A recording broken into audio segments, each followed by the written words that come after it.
Lecture de la deuxième lettre de Saint Pierre apôtre. Bien-aimés, vous attendez et vous hâtez l'avènement du jour de Dieu, ce jour où les cieux enflammés seront dissous, où les éléments embrasés seront en fusion. Car ce que nous attendons, selon la promesse du Seigneur, c'est un ciel nouveau et une terre nouvelle où résidera la justice. C'est pourquoi, bien-aimés, en attendant cela, faites tout pour qu'on vous trouve sans tache ni défaut, dans la paix. Et dites-vous bien que la longue patience de notre Seigneur, c'est votre salut. Quant à vous, bien-aimés, vous voilà prévenus. Prenez garde. Ne vous laissez pas entraîner dans l'égarement des gens dévoyés, et n'abandonnez pas l'attitude de fermeté qui est la vôtre. Mais continuez à grandir dans la grâce et la connaissance de notre Seigneur et Sauveur Jésus-Christ. À lui la gloire, dès maintenant et jusqu'au jour de l'éternité. Amen.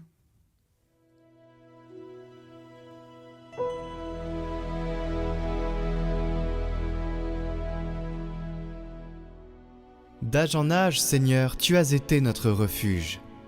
Avant que naissent les montagnes, que tu enfantes la terre et le monde, de toujours à toujours, toi, tu es Dieu. Tu fais retourner l'homme à la poussière. Tu as dit, retournez, fils d'Adam. À tes yeux, 1000 ans sont comme hier. C'est un jour qui s'en va, une heure dans la nuit. Le nombre de nos années, 70, 80 pour les plus vigoureux. Leur plus grand nombre n'est que peine et misère. Elle s'enfuit, nous nous envolons. Rassasie-nous de ton amour au matin, que nous passions nos jours dans la joie et les chants. Fais connaître ton œuvre à tes serviteurs, et ta splendeur à leurs fils.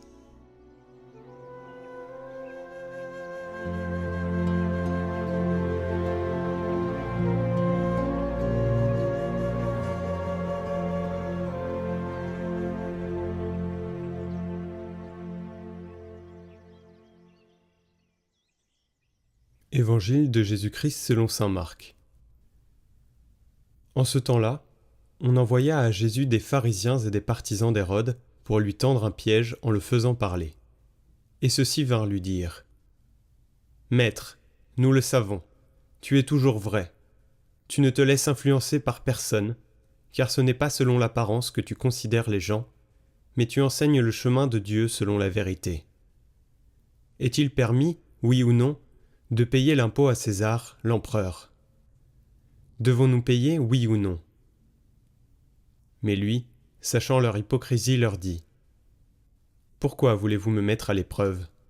Faites-moi voir une pièce d'argent. Ils en apportèrent une, et Jésus leur dit : Cette effigie et cette inscription, de qui sont-elles ? De César, répondent-ils. Jésus leur dit : Ce qui est à César, rendez-le à César, et à Dieu ce qui est à Dieu. Et ils étaient remplis d'étonnement à son sujet.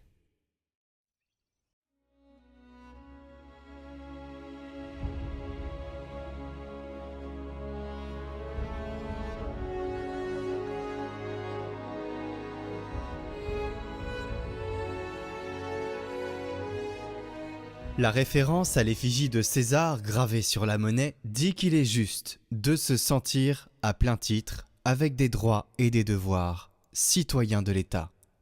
Mais symboliquement, cela fait penser à l'autre image qui est imprimée en tout homme, l'image de Dieu.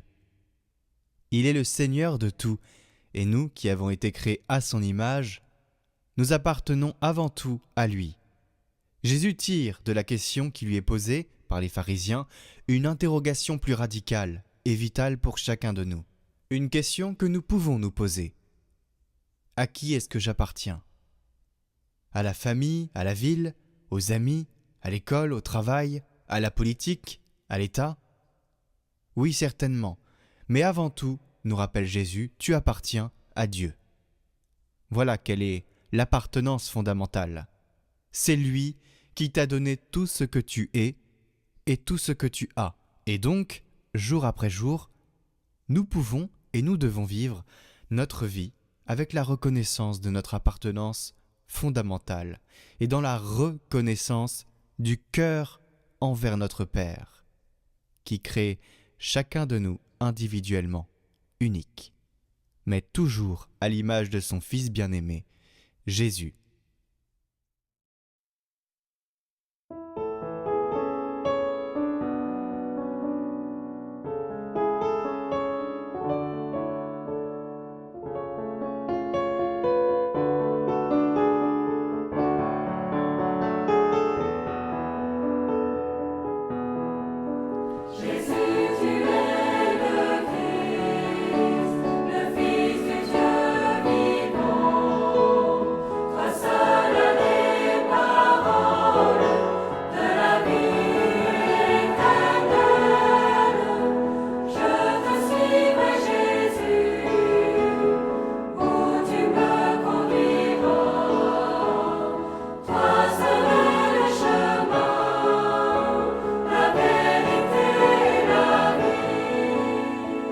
Prenez mon joug, vivez à mon école, car je suis doux, je suis humble de cœur.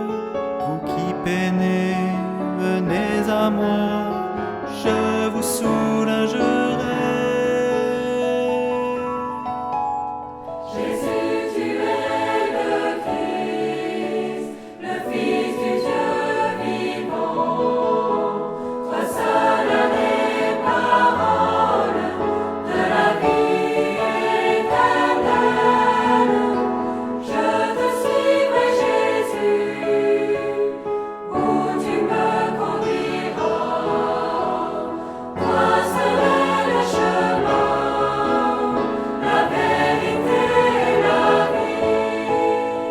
De ton côté, jaillit l'eau de la grâce. Tu m'as aimé, pour moi tout est livré. Tu étais mort, tu es vivant, mon Seigneur et mon Dieu.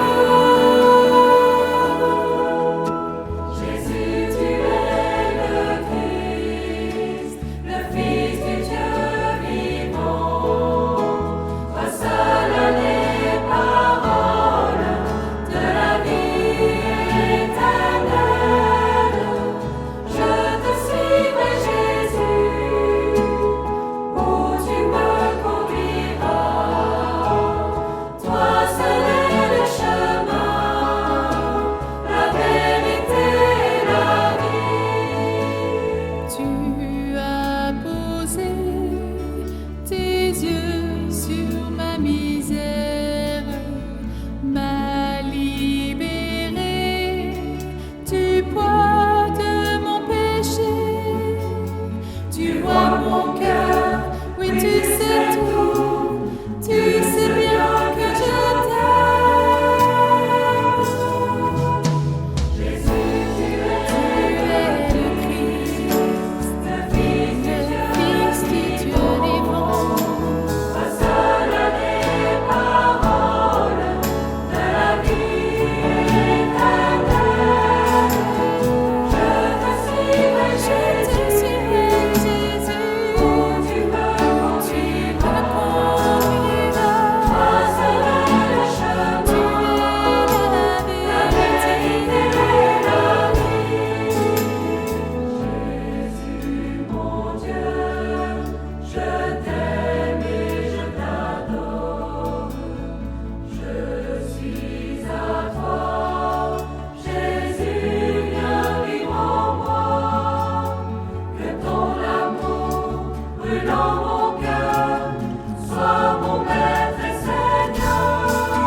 Tu